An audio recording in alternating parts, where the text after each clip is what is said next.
Thank you, Sarah. Hi, everyone. My name is Parvez Alam. I'm working as a software developer at Siemens. So today I'm talking about Neo4j's APOC procedures along with Java. Just to give a quick hint, APOC means awesome procedures on Cypher.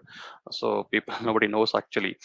So yeah, let's get started on the agenda. So I'll just first tell you what are the configs to be done for APOC procedures. Going with that, I'll be sharing some of the problems which most developers face, how to handle unwind scenarios, and the problems with whenever you are handling unwind scenarios, multiple records you have to handle for a single entities.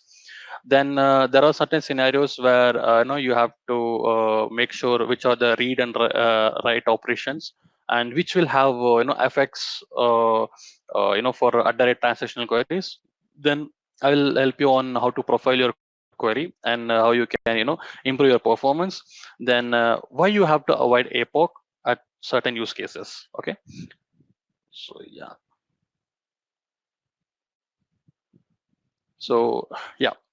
So going forward, for the APOC configuration, first, whenever you create a DB, the basic APOC plugin will be there. And for some of the, advanced use cases, you have to use extended APOC, where it will be available extended APOC jar.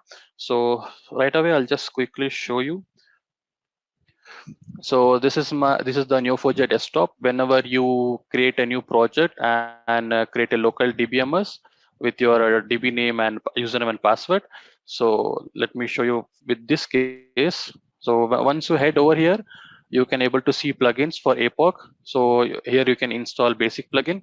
So and for the extended APOC version, you have to visit Neo4j APOC labs, where you have to go APOC extended. Then you have to see APOC appropriate releases, where you will able to find the releases of extended APOC jar. So I'll just help you on where you can have to replace it. You have to just head to the dashboard and click here open folder, where it will show you plugins. The plugin folders will be opened here, and you have to place the external jar over here. And so one of the audience have asked like how they can upload a huge amount of data into the Neo4j. One thing is they can use JSON import and export. For that, I wanted to show one more thing here. I just have to go DBMS, where you have to go to the configuration folder over here, and there you have to create a apoc.conf file, where it will be visible, and you have to write APOC import file enable true, export file enable true. So this will allow you to import and export JSON file or any other files into your desktop actually. Okay, and this is not required. This you can write it in an optional way. So once this you will write it, it will enable, okay, for import and export functionality. Now coming over, once you have completed like all the steps, okay, so you don't have to start a DB initially, because as a developer practices, each and every changes you make, it will requires restart of the DB. Okay, so don't start the DB until you complete all the steps. For the best practices, then you can start the DB. Okay, now going forward for handling the unwind scenarios. So yeah, let me help you on for some of the use case. I'm using this is my data model I'm using. This is software product which has front end and back end, and this is like full stack application. Let me take this one. This is a grocery delivery app which uses as a backend Node.js. These are the frameworks and the languages. And for the front end, it uses HTML, TypeScript, native, Flutter, React. So this is a simple model I have taken for this use case. Now, what I was telling you that when you match for a software product and you want to return product name list, okay, so it will give you like number of records like this. If you have a millions of data, it will give you that amount of records.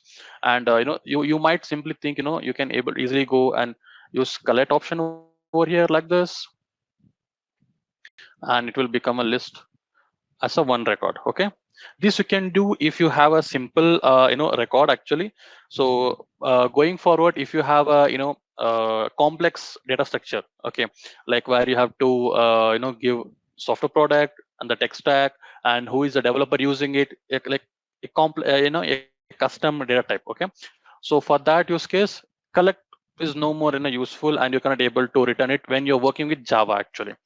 So let me head over to my code screen. I will be taking a simple use case over here. You can see over here. What I'm trying to do is I'm just trying to get complete software product. Complete software product in the sense, my product will contain name of the product version and the front end tech stack and the back end tech stack.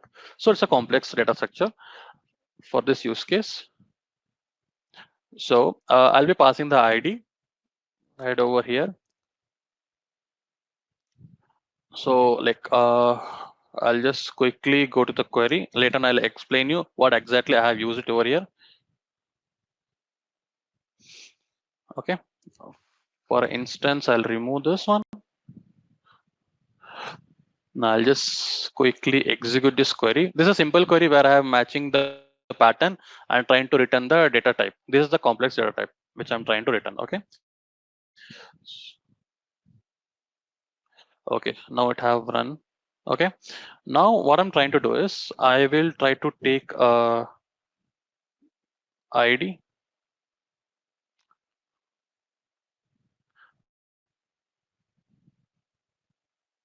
and use it over here so that I can get.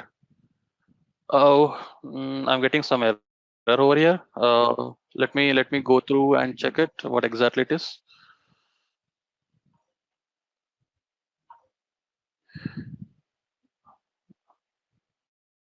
If you can see, able to see, expected result with a single record, but this result contains at least one more than one. So ensure my query returns only a single record. Okay, so that I have to make sure. Okay, so what I will do is, so let me quickly show you here what I have done in my code. So I'm using a wrapper class over here. You can see.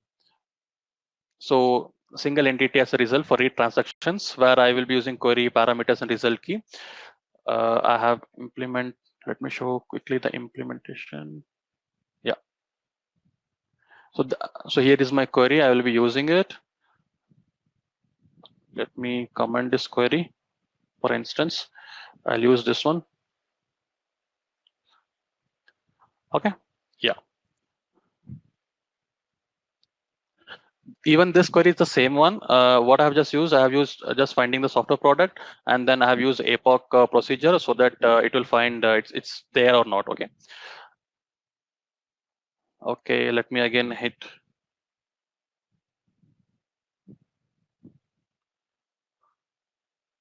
Again, it's a problem. Let me again check what's the problem over here.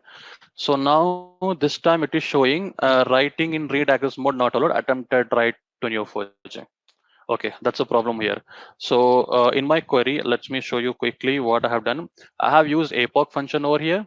Okay, I'm just using in the controller, you can see get mapping. I'm just trying to get the list. I'm not at all using any write function over here. So why is the problem? Why? Because I'm using apoc.do.when. So many developers doesn't know here. They experience this problem. So apoc.do.when is for executes write mode and apoc.when for read mode. So this we have to make sure. Okay. Now I'll just quickly remove do from here. Why this is creating a problem? Because if you can go to your use case to improve the performance, I have added the annotation transactional read only true. Okay, that's why it was creating a problem. Let me run it again.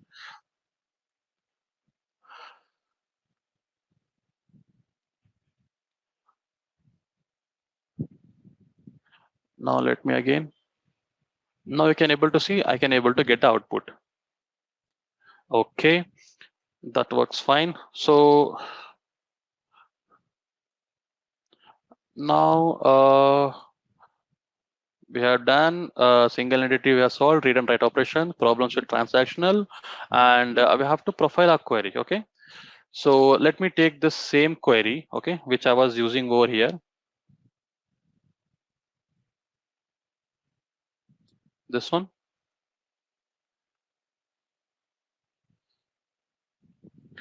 I guess I have taken over here. Okay. Profile. So adding a profile tag will help you over here. So I'll just profile it. So how many DB hits it's taking. If you click here, it's the results. If you click in the plan, it will show. So for to find a software product, it's hitting total 7 DB hits, and with the ID, it hits 12 DB hits. So totally 19 DB hits. It's consuming. So it's taking time, you know. So here comes the APOC one. Okay, let me help you over here. Instead of finding with just a match statement, okay, I'll just quickly go and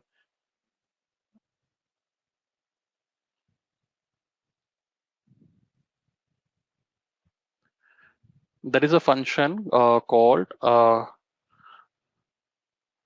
APOC search node where I have to provide label, the key which I want to search it, and this is the value which I'm passing as a software product. So here from here I will remove it.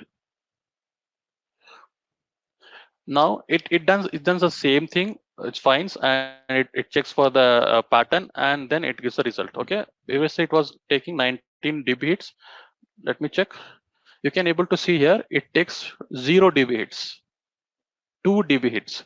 So from 19 to it just reduced it into 2 dB hits. Okay, so this is how you have to use the APOC functionality in a way where you can able to help make the developer productivity in a very beneficial way. Okay, and last but not the least, I was trying to tell the last one why you should avoid APOC. Okay, see, APOC, what APOC does this. APOC helps you, reduce the problem. I mean, reduce the code and it makes the code flexibility easier. Okay, so when you want to create a node, you can use this, clause as well to create, and also you can use APOC.create as well.